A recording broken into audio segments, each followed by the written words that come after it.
ॐ भूर्भुवः स्वः तत्सवितुर्वरेण्यं भर्गो देवस्य धीमहि धियो यो नः प्रचोदयात्। ॐ शांति शांति शांतिः। Namaskar my dear friends.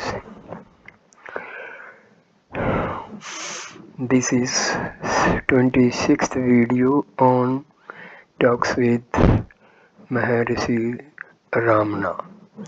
This video will start with talk number 399. Mr. Bose, the Bengali engineer, has since read Gaudpada Karikas and Sir Sarvapalli Radhakrishna's Indian philosophy and so asked questions as follows. Devotee: is there any genuine difference between dream experience and waking state? Maharshi replies, because you find the dream creations transitory in relation to the waking state, there is said to be a difference. The difference is only apparent and not real. Devotee: is the waking state independent of existing objects? Maharshi: were it so, the objects must exist without the seer. That is to say, the object must tell you that it exists. Does it do so? For example, does a cow moving in front of you say that she is moving? Or do you say of your own accord, there is a cow moving? The objects exist because of the seer cognizing them. Devotee: Gaudapada in Mandukya Karika says that there is no difference between the two states from the standpoint of reality absolute. Maharshi: of course not. Devotee: I believe Bhagwan also says so. Professor Radhakrishnan in his Indian philosophy says that in his Brahma Sutra commentary, Sri Shankara makes a distinction between the two states. Is it a fact? If so, what is it? How can there be any distinction from the viewpoint of reality? So long as the mind exists in any form, there will be distinction, but from the standpoint of Atma, non-dual Brahma, can there be any distinction? Maharshi: the dream is for the one who says that he is awake. In fact, wakefulness and dream are equally unreal from the standpoint of the absolute. Devotee: in pure Advaita, can evolution, creation, or manifestation have any place? What about the theory of Vivarta, according to which Brahma appears as the world without forgetting its essential nature, like the rope appearing as snake? Mercy: there are different methods of approach to prove the unreality of the universe. The example of the dream is one among them. Jagrat, Swapna, and Susupti are all treated elaborately in the scripture in order that the reality underlying them might be revealed. It is not meant to accentuate differences among the three states. The purpose must be kept clearly in view. Now they say that the world is unreal. Of what degree of unreality is it?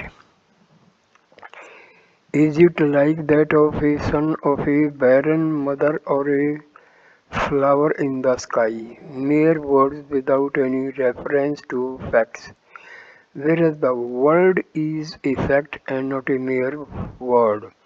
The answer is that it is a superimposition on the one reality, like the appearance of a snake on a coiled rope seen in dim light. But here too, the wrong identity ceases as soon as the friend points out that it is a rope, whereas in the matter of the world it persists even after it is known to be unreal.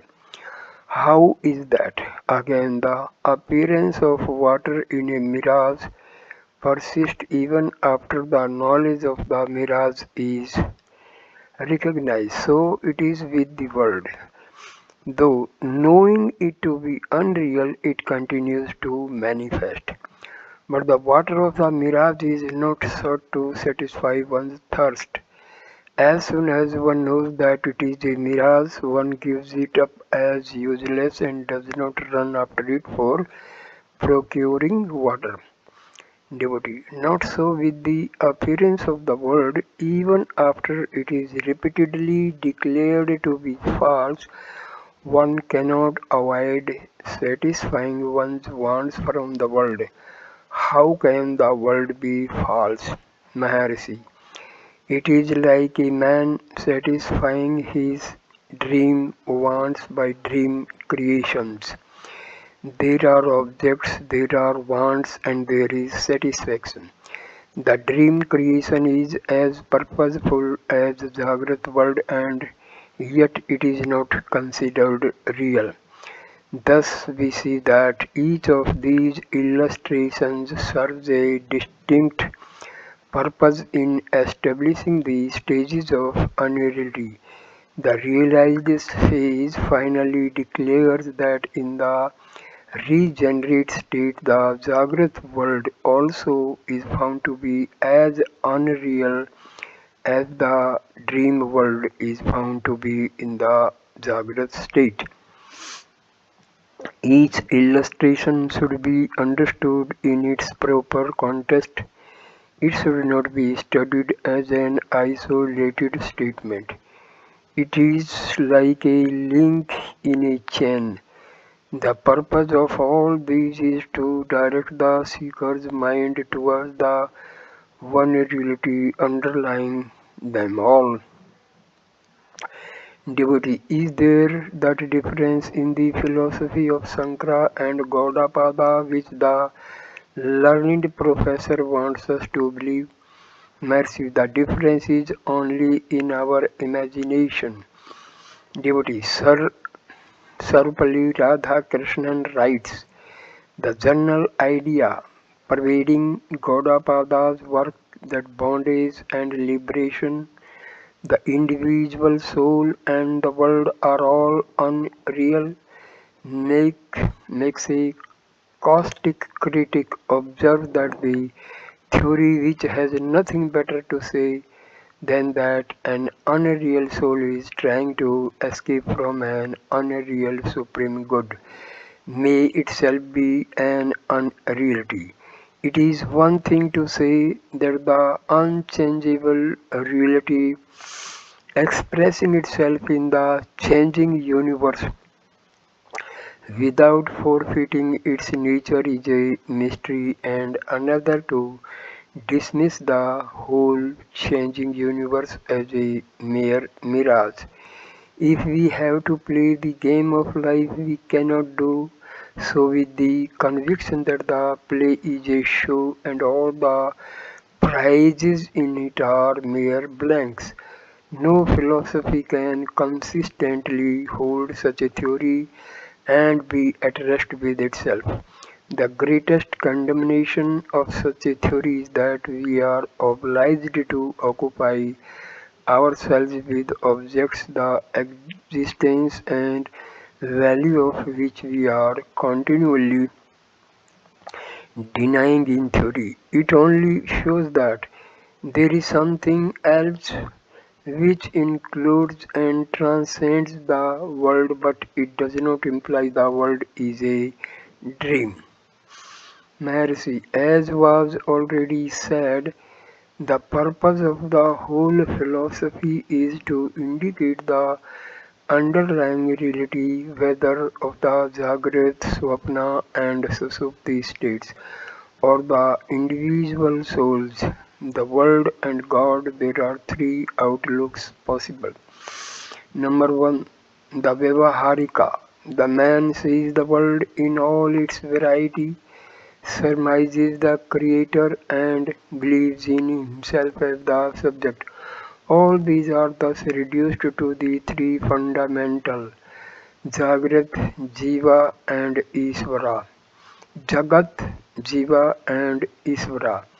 He learns the existence of the Creator and tries to reach Him in order to gain immortality. If one is thus released from bondage, there are all other individuals existing as before who should work out their own salvation. He more or less admits the one reality underlying all these phenomena. The phenomena are due to the play of Maya. Maya is the Shakti of Isvara or the activity of reality.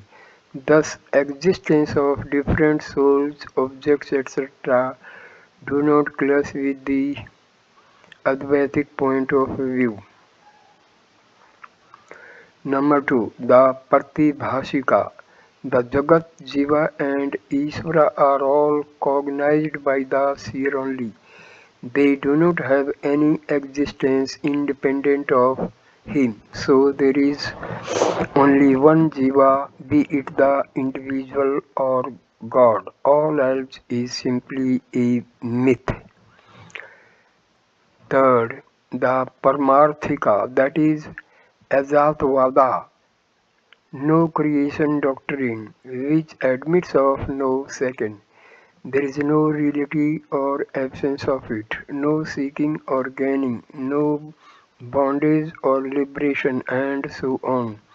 The question arises, why then do all the Shastras speak of the Lord as the Creator? How can the creature that you are create the Creator and argue that the Jagat, Jiva and Ishvara are mental conceptions only? Mental conceptions only.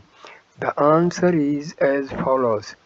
You know that your father of this Jagrat state is dead and that several years have elapsed since his death. However, you see him in your dream and recognize him to be your father, of whom you were born and who has left patrimony to you. Here the Creator is in the creature. Again, you dream that you are serving a king and that you are a part in the administrative wheel of the kingdom. As soon as you wake up, all of them have disappeared, leaving you the single individual behind.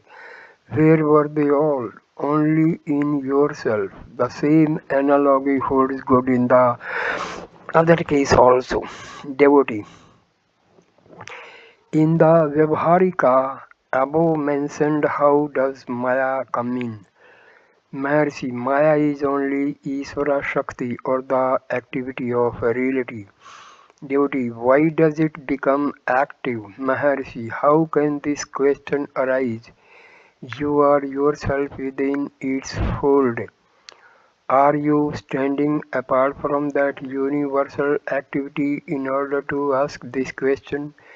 The same power is raising this doubt in order that all doubts may finally cease. Devotee, the dream world is not purposeful as the Jagrat world because we do not feel that wants are satisfied. Maharshi, you are not right. There are thirst and hunger in dream also. You might have had your fill and kept over the remaining food for the next day. Nevertheless, you feel hungry in dream.